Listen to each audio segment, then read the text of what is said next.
Welcome guys, welcome to this Redux series. In this series, we will learn about Redux and what is Redux, how you can implement it in your React or React Native applications. In this video, we will go about the theories of the Redux, and the next video we will implement practically in our React Native project. Then let's get started.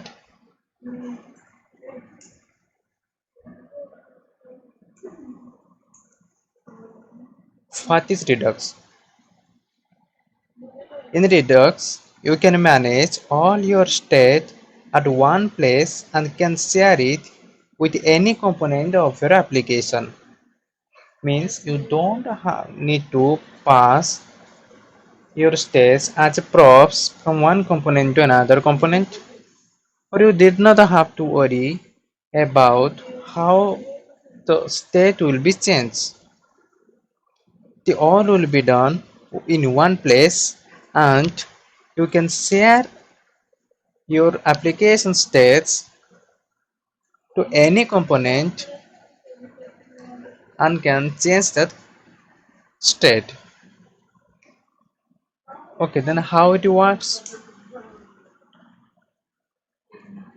Redux works on these three concepts. That's action, another is a reducer, and another is store.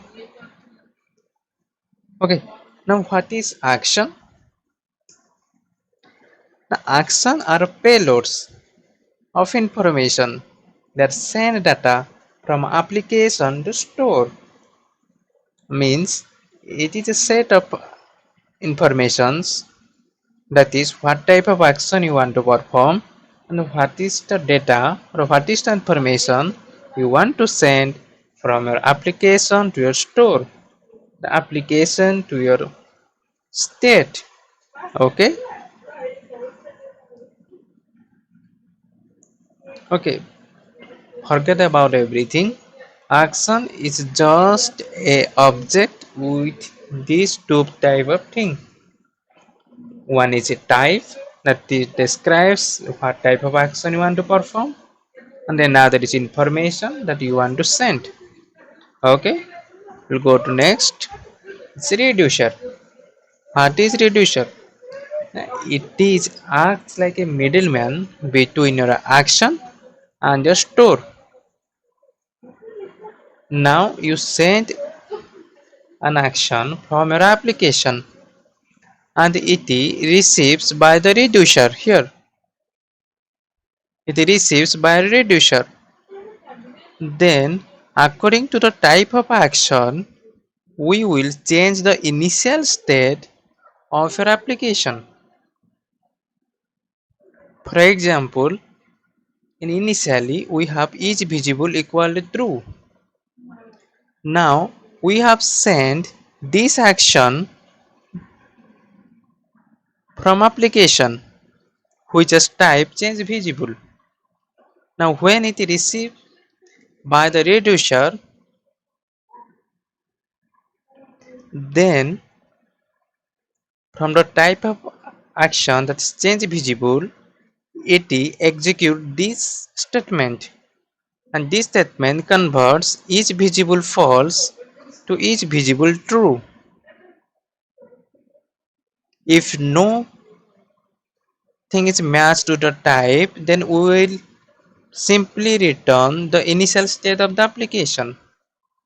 And after the reducer what has been done, then it returns the state, means it saves all the state information to our store. What is store? The store is nothing, it stores or holds all of your applications state information. Whenever one changes occur, it also get updated in the store. This is the method, create store method, where you create and store an application. and in the get state method you receive states from store to your application. Okay, now we will understand how redux process works in a simple manner. The first step is to dispatch an action from application to reducer. Dispatch is a method by which you can send the action to reducer from any component of your application. When you dispatch an action, it receives by the reducer. Then reducer receives the action and see which type of action you want to perform. According to that type of action, it changes the state, changes the initial state and saves it to the store. And then we can get updated value from the store. This is how simple it is. If you don't get the redux, don't worry about that. In next video, we will see practically how it works, how it is to be done. We will see in every level of implementation of redux in our application from beginner to the expert. Thank you for being with us. If you find it hard to understand this, please comment below. We will take action on that. Thank you.